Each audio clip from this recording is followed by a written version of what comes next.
All right, we are live again. Part 2. It's like deja vu all over again. It's like deja vu, bada bing. All right, ladies and gentlemen, this is New York HR. This is our 8th episode. Exciting. We are gaining momentum like crazy, which is really fun. My partner in crime, co-host Steve Levy is here. Steve, say hello. Hello there, folks. Tats away. Tats away. And we are excited. We have a very special guest. We have Drew Austin on the show today. He is the co-founder and CEO of Wendy, which is an AI recruiting solution. Very excited. Drew, welcome. Hey, guys. Hello, everybody. Good to have you. And by the way, Drew is a New York native. Actually, I think in the same neighborhood that Levy was in, this Long Island place. Is that true? Yeah, it's about 18 IQ points higher than where you're from, Tony. 18? That's where we are. Really? For real. Okay. For real. Really? Actually, born and raised New Yorker, Yankees, Knicks, Giants fan from Long Island, went to Syracuse and live in Manhattan. So no Islanders, no Nets, nothing like that? Why? Why would he? Knicks, Yankees, Giants. You know what it is? I get to rest. I get to have fun with the Yankees and the Giants, and I live in misery with the Knicks. So I get to mix the best of both worlds. Although there's a lot of misery with the Giants this year, by the way. Yeah, this is a tough one. I had Odell in my fantasy pick, but that's for another show. Yeah. So, like the usual format, ladies and gentlemen, we're going to go and actually Drew started going into his background. But Drew, love to hear about you. You're a native New Yorker. You're from Long Island, which evidently has higher IQ than anywhere else in the world. Well, at least that was there. For sure. So once Levy left, the IQ jumped up, which is nice. Something like that. You're not really good at stand-up, Tony. So no, not good. All right, not good at all. All right, fantastic. Then I'll stop. I'll sit down. So Drew, tell us a little bit about yourself. You came from Long Island, and then tell us your journey to becoming a co-founder of an AI platform. Yep. So I grew up in Long Island, in Merrick specifically, so not too far from the beach that Steve spent a lot of his time on, Jones Beach. So you went to Calhoun?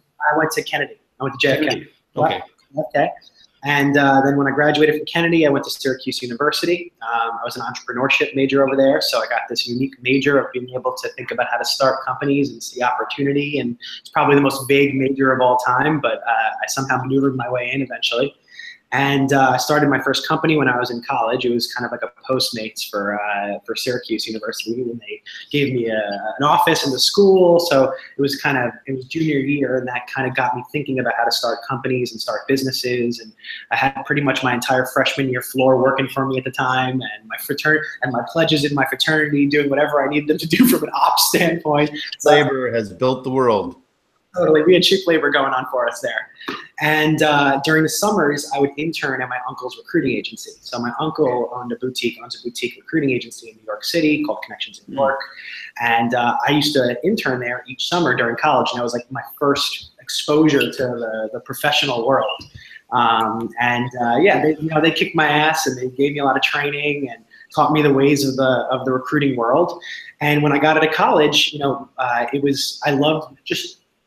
While going and exposing myself to the recruiting world, I loved the problem space. I liked the solving of helping companies understand what types of people they needed to build their company and build the products that they wanted to realize. I actually looked at it from that perspective. Like, how can I help people get jobs? Well, and the way I thought about it was by helping companies understand what they were looking for. Whereas I thought a lot of recruiters would look at it through the lens of, how do I help this person just find a job? I liked the company side of it, how to build companies. So that was an interesting thing that I took away from it.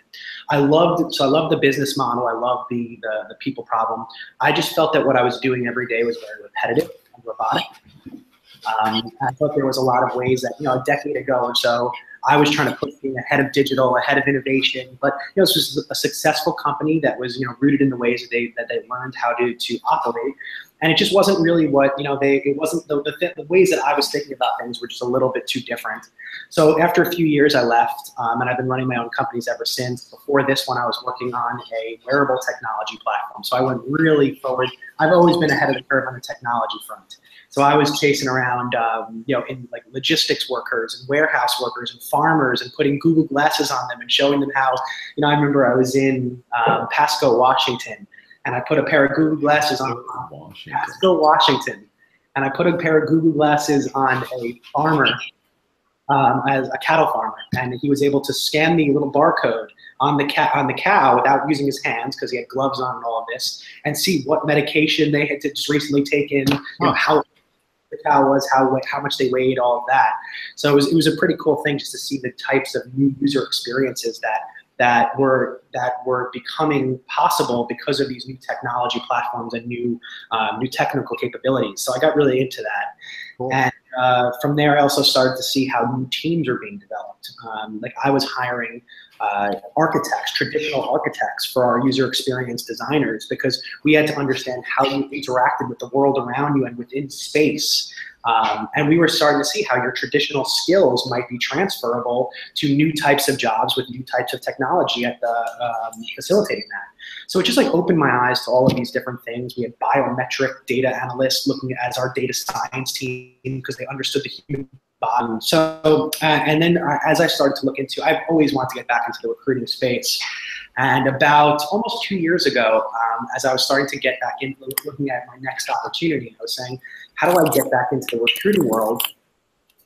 And I started this by interviewing a lot of different recruiters in all different types of areas. So I spoke to people within the corporate recruiting realm, so more like the place knowledge workers. I would talk to blue collar, more of the lower skill blue collar type of recruiting type of opportunities and high volume temp jobs. And then I also spoke to startup founders and startup recruiters and got an understanding of how the three different types of these different types of recruiting organizations worked. And what I found was that there was a ton everyone had different processes, their own process, different tools. It was tremendously fragmented. But the one constant that I found across all of these different recruiting organizations were these conversations that they had.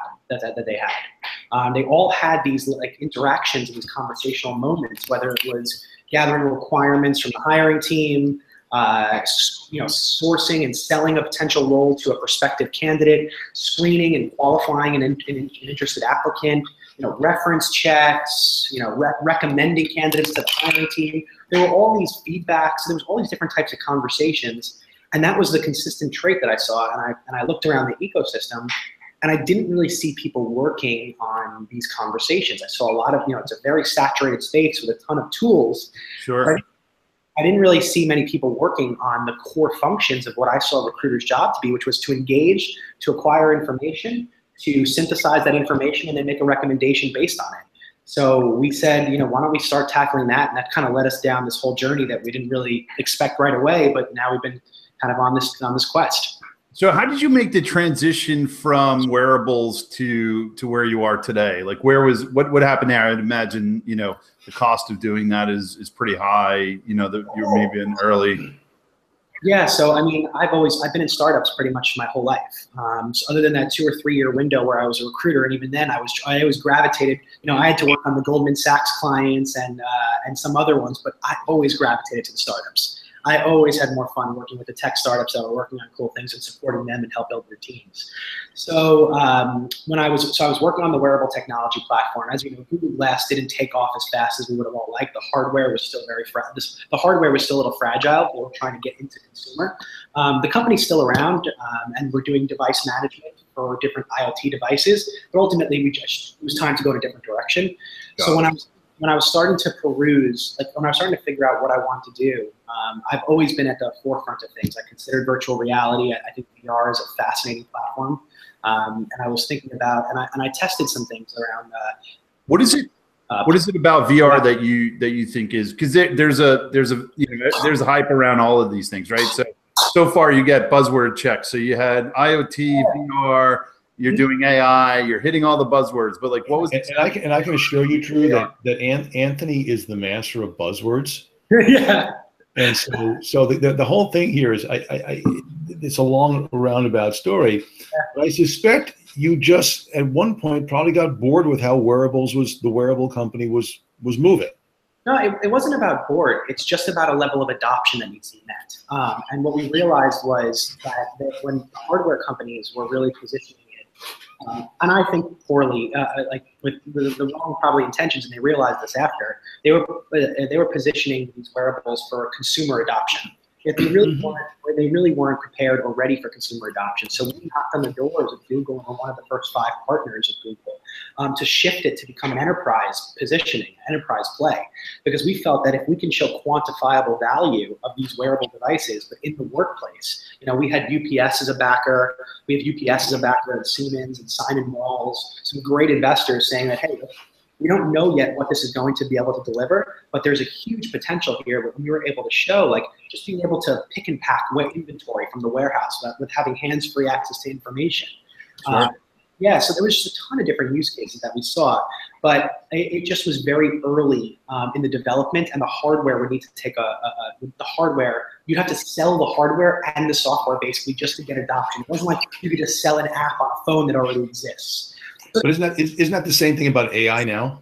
Well, no, I think it's different because at least everybody has the devices and the platforms to be able to interact. Well, as we saw from HR Tech, they think they do. Yeah. Well, I'll get there in one moment because I know that's where we're going to get. But to get back to your question about VR, because I think VR, again, you can look at them as buzzwords, but they're really just buzzwords until people kind of take a thoughtful approach on how we're going to drive adoption on these platforms. And you really need to do that. That's why we actually became more of a device management platform, because we knew the ecosystem for wearables were needed. You needed to be able to know where these devices were, what the battery life was, things of that nature. So for VR, like, I was hacking together with a couple of developer friends of mine, a prototype around being able to put someone in a VR device and have them learn how to do public speaking. So be a crowd in front of you, see an audience in front of you, get responses, be heckled, be able to continue to handle your presentation. And then you really, I'll tell you, I don't know if you've ever tried VR, but it's a very, you feel the sensations of what you see around you. So to me, there was a lot of possibilities around helping people overcome some fears and phobias in virtual reality. And I think that we're going to see a ton of really interesting applications. The thing is that you're very dependent on the devices. So when Apple comes into play, when they finally announce a VR device, and when they become a little more mobile friendly, that's when we're going to see real adoption. So, for the early adopters, the reason why I didn't go into VR and I went this route was there was too many variables to prove that there was a practical business strategy to getting the adoption needed to demonstrate scale in any near term. Whereas, question, Drew. So, I mean, we know now the investment in AI for recruiting is one of those areas that are taking off. Yeah. Do you see the same venture interest in say wearables now as AI now?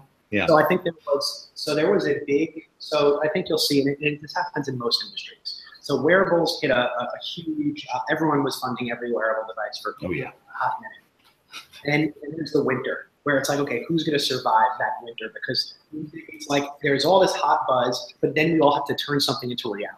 That's the and hardware is a very big variable in that ecosystem. Sure.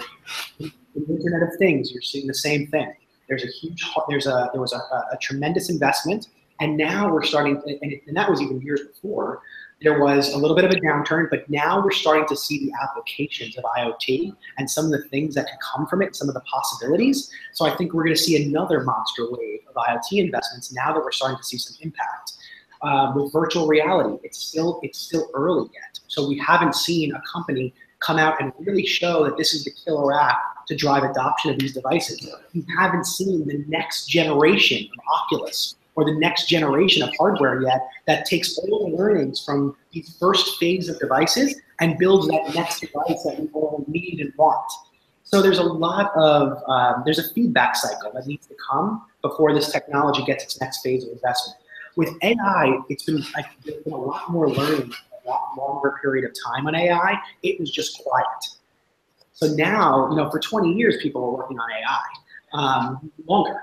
But now is this last window of really the last 2-3 years, especially around the IBM Watson commercial days. That's where you start to see this huge awareness around, holy shit, AI is going to be the future.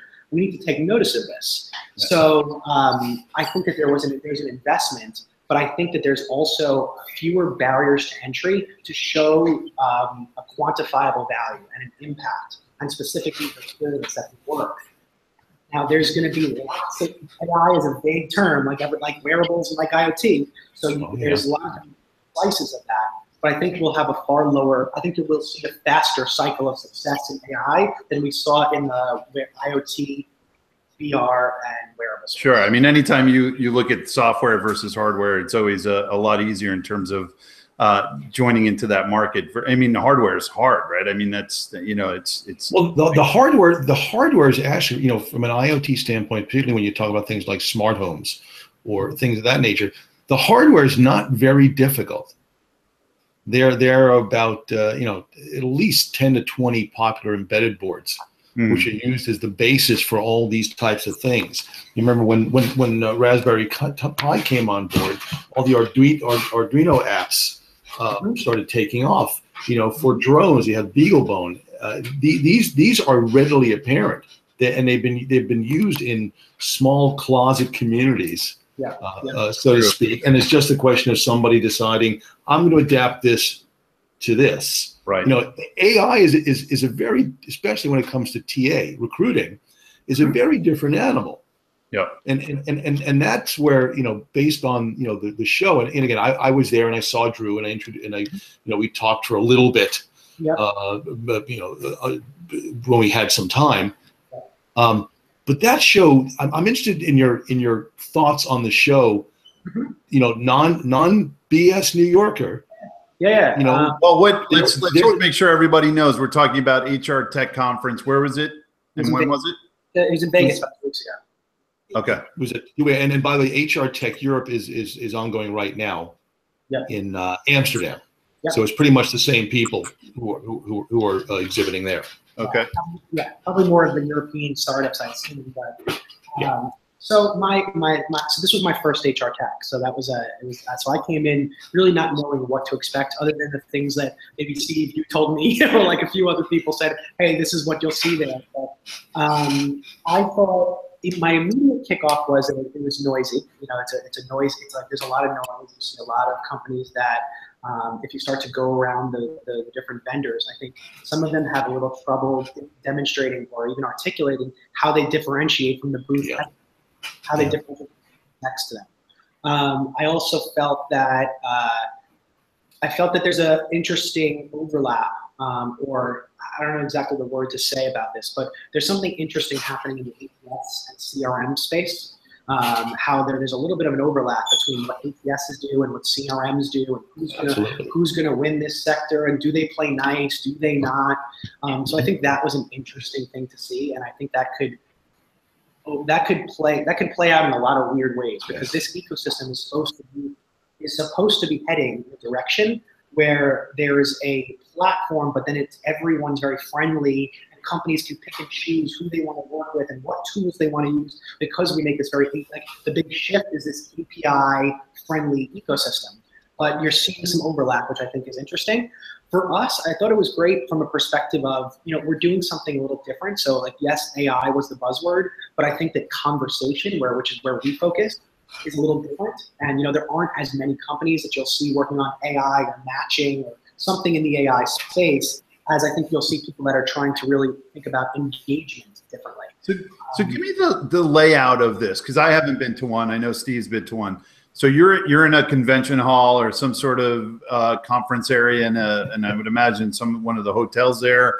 Is it like rooms of tables where people are demoing? What is it for the person that's never been there? What is it? It's one huge room packed with everyone with different booths to either demo or present what they're working on.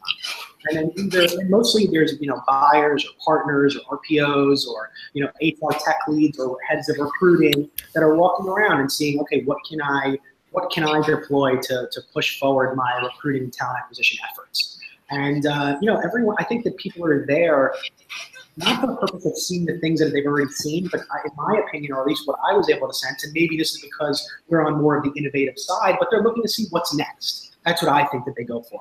What is coming? What's next? What are the things that I can start to introduce that are gonna disrupt some of the traditional pains that I've seen? And I think that's how we position ourselves, is that we're a little bit different than all the current existing solutions. So I think that's what they're going there for, is an education and potentially to find new solutions. Now, are there hold on, because one of the things that because again, I brought a couple of friends of mine around to go to the Wade and Wendy booth in that. Again, more about the layout, Anthony. There was a section way in the back by the bathrooms almost. That was the innovation startup section. These were small booths. They're like 3 feet by 3 feet, smushed in, all eating what they kill, surrounded by 110 to 125 other exhibitors. In a massive, 125 companies there that are exhibiting. I thought more than that, but more than that. It might have been 150, and you can correct me. So I'm massive. an HR leader, and I'm looking for what's next. I mean, it sounds overwhelming to me. Like it sounds like I just don't know where to go. Well, the thing is, and you know, where I brought folks around, the people I brought around, what they were interested is looking for solutions that help them achieve far greater operational efficiency than they have now. It's not so much they're looking for the next thing. It's for the, wow, I didn't realize I could do this right now. Totally. And you know, I know you and I spoke about it, Drew, but I think there are only a handful of companies there that made me actually go, I'd buy this. Out of a whole slew of others that were just variations on the same thing. We're a CRM, we're in ATS, we're a CRM in ATS. I think the other thing, and the only tweet I put out from the show was, and I think you might have seen it, Drew, was something to the effect that said that all these companies, I'll read it because I like your reaction from it, is companies bragging about how they have AI products is like teens talking about having sex in high school. You know, everyone has. Everyone's doing it. Everyone's doing it. I mean, what did you? I know your competitors are listening. Did you get a sense of this at all? Yeah. So from my perspective, I actually tried to avoid using the AI terminology because you're right. I think there was a like almost a defense mechanism that the word AI started to trigger amongst people that were walking around the booths, because you can't just say, "Hey, I'm a recruiting platform that does AI." Like that's like saying I'm a recruiting platform that has an algorithm, or I'm a recruiting platform that has a database. Like it's not really saying much. So what we really focused on is really what we do, which is on the conversation side and how we differentiate, which is the ability to engage in a dynamic way, in an intelligent way. I don't even really like to use the word AI because AI is used in so many different ways and so many different pieces. Like just the way that you even classify a job description and make a prediction on what questions are best suited to ask, that's a piece of that little piece has an intelligence level to it. It's a machine intelligence. So like what are you going to call yourself, an entire technology an AI platform because you have that sliver of AI? So, you know, I think it's a very vague term. Yes. But that is for the investors, yes. But that's what they're doing. But that's what they're doing. Yeah. All you have to do was look up at the big banners, you know, that were above, you know, the AI platforms, and there was AI. It was AI was there. AI powered by AI, powered by AI. Yeah. I will say this though, people came over, many people came over, and especially people that are not as familiar, or like Steve, you're you're ingrained in the ecosystem. You've been seeing these technologies since the day one of the dawning of this tech, so you've been watching it for a while. It's not. That's true, Steve. You were probably there at day one. He's the birth. That old. The birth of it, yeah. So, but since you've seen the journey of it, it's not a new term for you. But people are coming over to me that are HR techs, that are HR leaders or talent leaders saying, so I'm hearing all about AI becoming the new wave of recruiting. Can you tell me what you do? So because of just having AI somewhere in your presentation, they were more intrigued to listen. So from a marketing perspective, then it's the right thing to include it, but it just doesn't, you know, it's a very vague term. So what do you guys do? All right. So Steve and I talk about this all the time. I even tweeted out, you know, a tease of this conversation. I think it was Steve's mask in SourceCon, which SourceCon. I love the names of these things, by the way. Crack me up. You should show up and learn something. Yeah, Drew's been there. I could teach there. I wouldn't learn there. I would teach there. Yeah. So, old dog, new tricks kind of stuff. But mostly I dog off think the pasture. I have a feeling AI is going to replace the guy with the headphone today. This recruiter guy that's been around, it's going to completely replace him. He will not be in existence. Well, he will be in existence, but his job will not be. What do you guys do at Wade and Wendy, and what are your thoughts on the impact of AI in recruiting? So answer the Wade and Wendy. And do you think that AI will obviate the need for a bald guy with a headset? Yeah, that's it. No doubt about that. No doubt. I mean, I'll try to start with all the questions. I'll try to answer all the questions. So first, what we do. So we built out these two AI, what we call them AI recruiters. We have Wade and Wendy. And Wendy is really where we're focusing first. And what we've done to power that is we built a conversation platform. Because that's what we wanted to focus. What we decided is we want to focus on some of these conversations that happen within the recruiting process. So for example, I'll tell you what Wendy does today. We have our junior Wendy recruiter out in the market right now. And we've selected a few select companies to really get out of the market with and launch with and start to really put her into their recruiting workflow. And what she does is she engages, so an applicant applies to a job, Wendy identifies that applicant. She knows what job that that applicant applied for. She understands the job. We parse that job description and then leverage our knowledge base of that job domain, and then generate a dynamic conversation that enables us to immediately engage and then screen and qualify that applicant to see if they're to help the recruiter get a better understanding if they're the right fit for that given role. So they might just be looking for some knockout questions. They might be looking for some more tangible, objective concepts about have they worked with different tools, processes, experiences, or they might want to know what they're interested in or what their goals are. But that initial kind of phone screen that normally happens, that recruiters schedule, is lined back to back to back to back all day, about 60 to 70% of their day. What we're trying to do is automate that to have all the information from that conversation, but then can spend a little bit more time with the people that they feel are the best fit. So what I say is that I don't like the Steves of the world, the guy with the bald head and the headphones. I don't think the Steves get replaced. Because the people that are domain experts, they don't go away. But what you will see is that the bottom, I think the bottom 80% of recruiters that are taking their job as like, hey, give me your form questions, let me just repetitively go through my process and then hand it off to the next guy.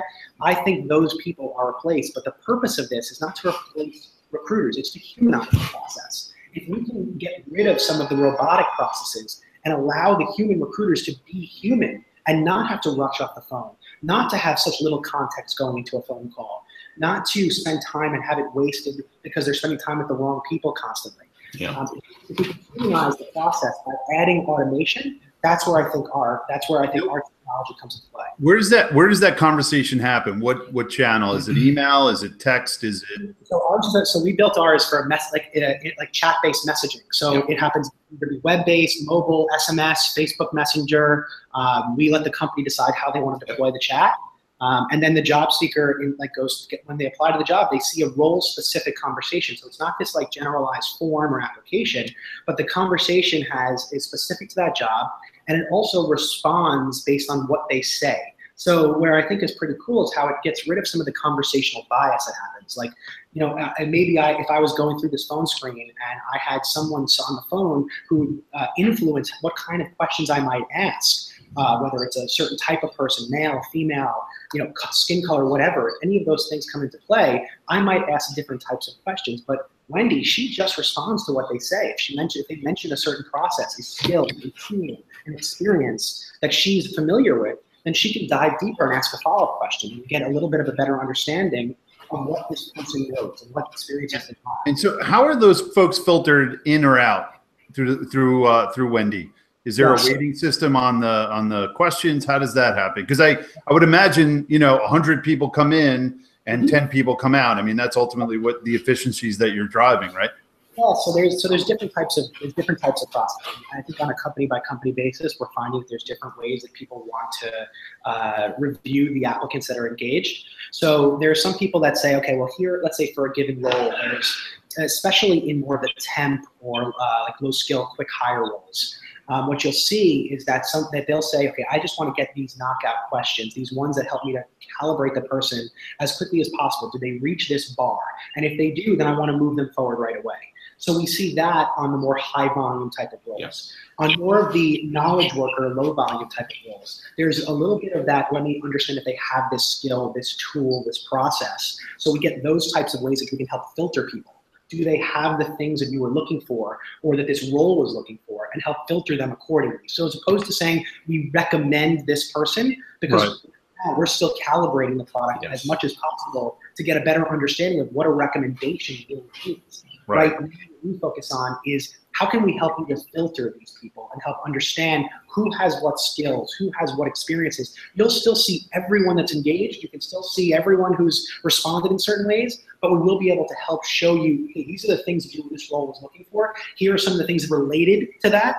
And these are the people that you should these are some people that have those skills and experiences. Because I think making a recommendation is a bold statement at this point, especially when there's so much to learn from all the data we're acquiring.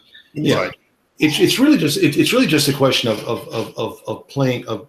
moving down your funnel, moving up your funnel, and injecting a human being or a system in at, say, the widest point. That was one of the folks that I brought over to you.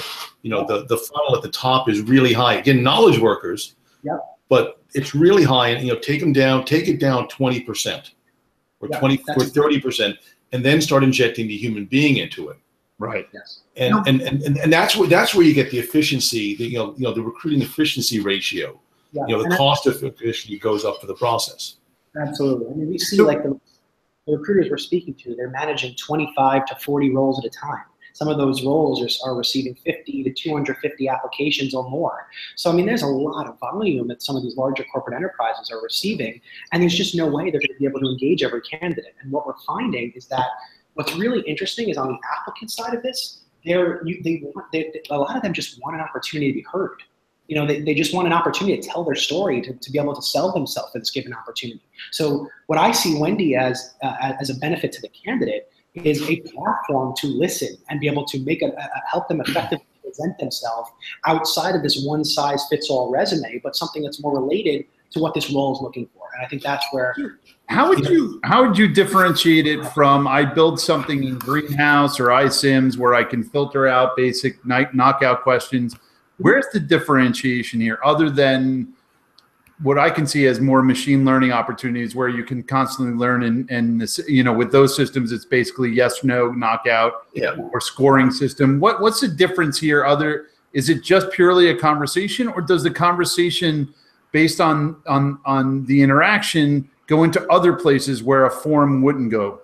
That's exactly it. So a form has the same standard set of questions every single time, no matter what the response is. But like, imagine a phone screen. If the phone screen went that way, it would be the most mundane, boring phone screen of all time. Which, by the way, Drew, is how most actually go. They're decision trees: binary, binary, binary. Yeah, exactly. And then what it misses is the color, the breadth of the actual experience. Do you have this? Oh, yes. But the level, the breadth, the case studies. That's where Wendy could kick in. Yeah, I think the ability for her to be able to dive deeper into a topic that someone's familiar with is an important opportunity to really get a better understanding of what their knowledge is and what their experience is. So, if for example, they mention if we're looking for someone, let's say it's an engineering position, and we want to know, a programming language they've had experience with, and they mention a given programming language, but if that's not specifically the one that maybe they get an understanding that that has a very similar or related to the tools that company is looking for. Well, now this person might actually be a fit for the role because the skills that they have actually are relevant to this given job, and that might go overlooked. Interesting. So we try to be able to allow for an opportunity for the candidate to dive deeper into what they want to talk about, and let them speak on behalf of what this role is specifically looking for, which I think is like everyone else is just using these like, hey, to a profile. Did we lose him? He'll be back. Uh-oh. It's one of the this is must be Bill de Blasio's fault. Right, Anthony. It's de Blasio's fault. Wi-Fi everywhere, no? Yeah, but the place where they're down at an NYU incubator site down on Varick Street. Heavy use. Yeah, I suspect the whole place is heavy use. I tell you, the interesting thing about the place is, I counted, my goodness, at least 8 distinct AI platforms for recruiting, and they're all touting that they're the next greatest thing and they're going to solve the ills of the problem. I think one of the problems, and I think Drew and his partner Ian Jennings are solving, is they're actually bringing in real experts to help them define the platform, create the rules, understand the language, understand the protocol. And these two guys have actually immersed themselves into the community where they are. Hey, Drew, I'm telling Anthony that what I like about you guys, and I don't know if I'm biased or not, is that you and Ian have immersed yourself into the communities of, into the people, into the tribes of the people who might be ultimately your customers, and you're listening to them. You're actually going out to to dinner with them. You're not professing some great, I'm going to disrupt recruiting.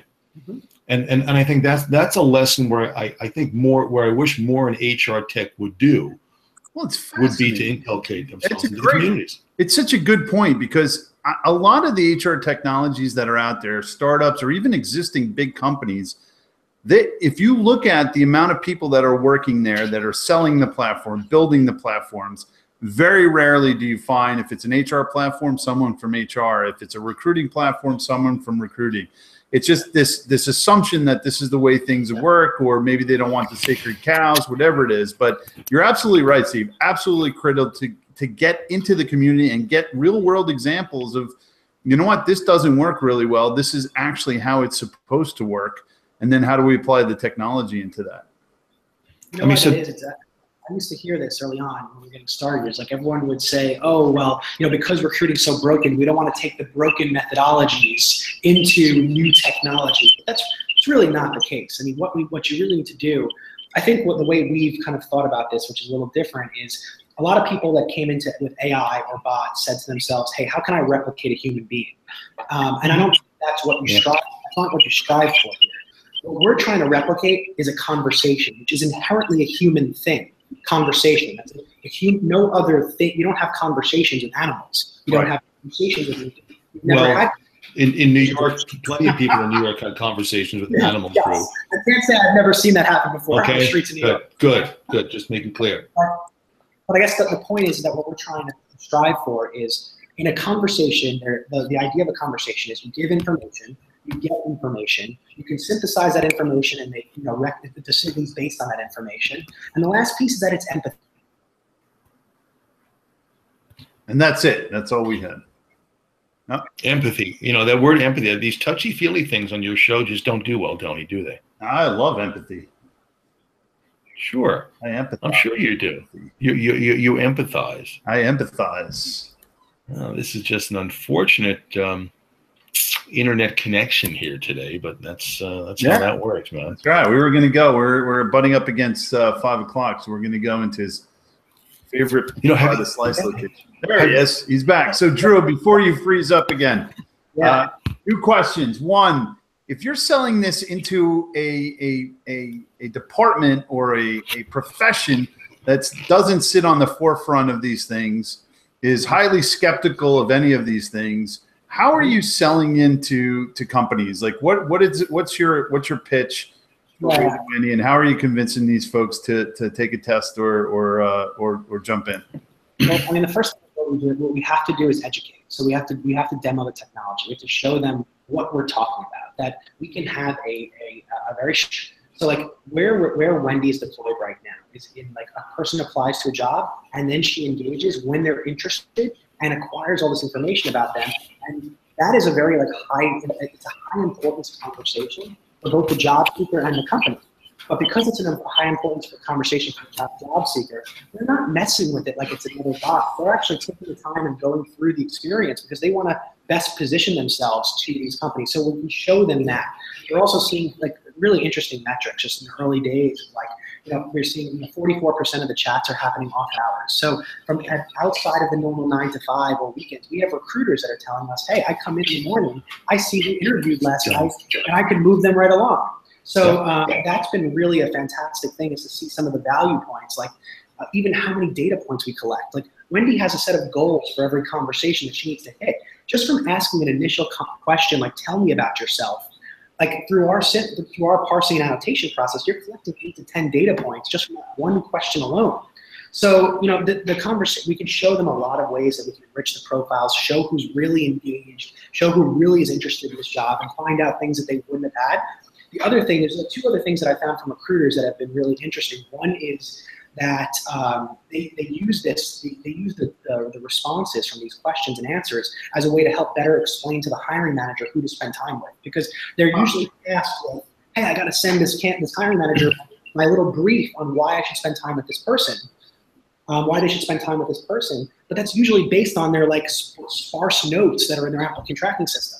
Whereas now you have this rich transcript of everything that's been answered. And like a lot of these questions are what the hiring manager really wants to find out about. So you can just send this along to the hiring manager, and then they can make a decision on, okay, you're right, I do want to spend this time.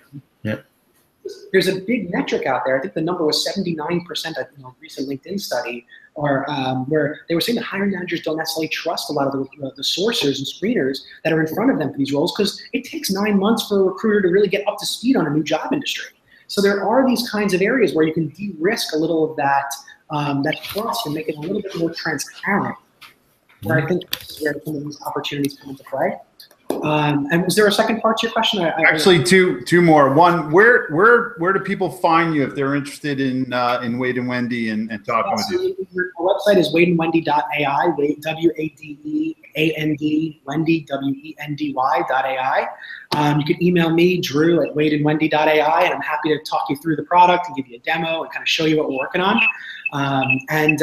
Yeah, I mean, we're based in New York City at the NYU AI Data Lab here in Manhattan. Very cool, very cool. And by the way, I don't say this a lot about people. Drew, really good guy too. You're going to get an honest feedback, and you're going to get an honest sell on that. So if you reach out to Drew, I think you'd be very happy.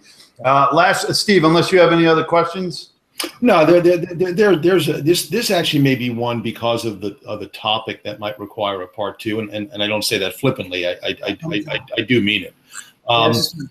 So since you're a Long Island boy, we usually end. He's Staten Island, they talk pizza. On Long Island, we talk bagels. Yeah. Yeah. It's just how that works. Your last Jewish supper. Yeah. It's going to be a bagel. Where's the best bagel in New York? Yeah. So, okay. So we'll go, I can give you my best of a few things, because this is one of my favorite topics. But bagels, I love. Okay. Bagels, Siddell's is really good. It's a relatively new place, but it's absolutely delicious. Russ and Daughters is also old school, but it's fantastic. So those are probably my 2 favorite bagels. And these are both in Manhattan? These are in the city? Those are both in Manhattan. Siddell's is on Broadway between Houston and Prince. And Russ and Daughters on the Lower East Side. Both fantastic.